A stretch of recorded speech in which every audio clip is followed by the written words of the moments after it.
नमस्कार मित्रांनो, श्रावणी माहिती केंद्र यूट्यूब चॅनलमध्ये आपलं स्वागत आहे. तर मित्रांनो RRB ग्रुप डी या पोस्टच्या ज्या जागा निघाल्या होत्या त्याचा ऑनलाईन फॉर्म भरण्याची तारीख होती 2 मार्च 2026 परंतु मित्रांनो सर्व्हर डाऊन असल्यामुळे आणि नेटवर्क कनेक्टिव्हिटीचा प्रॉब्लेम असल्यामुळे खूप विद्यार्थ्यांना या अडचणीचा सामना करावा लागला व त्यामुळे त्यांचे फॉर्म भरणे हे अपुरेच राहिले होते. तर या सर्वांचा विचार करता सरकारने आता तारीख वाढवून 9 मार्चपर्यंत केलेली आहे. 9 मार्च 2026 ही लास्ट तारीख असणार आहे.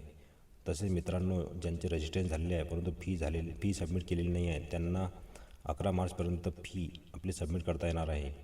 तर मित्रांनो 12 मार्चपासून आपल्याला फॉर्म एडिट करता येणार आहे. ज्यांचे फॉर्म चुकलेले असतील त्यांना ही डेटचे ऑप्शन उपलब्ध असणार आहे. याची जी डेट आहे तर मित्रांनो 12 मार्च ते 21 मार्चपर्यंत असणार आहे. यानंतर आपणास कोणत्याही प्रकारे सूट दिला जाणार नाही व या परीक्षेची एक्झाम होणार आहे मे मध्ये. तर मित्रांनो व्हिडिओ आवडल्यास व्हिडिओ लाईक करा आणि चॅनल सबस्क्राईब करा.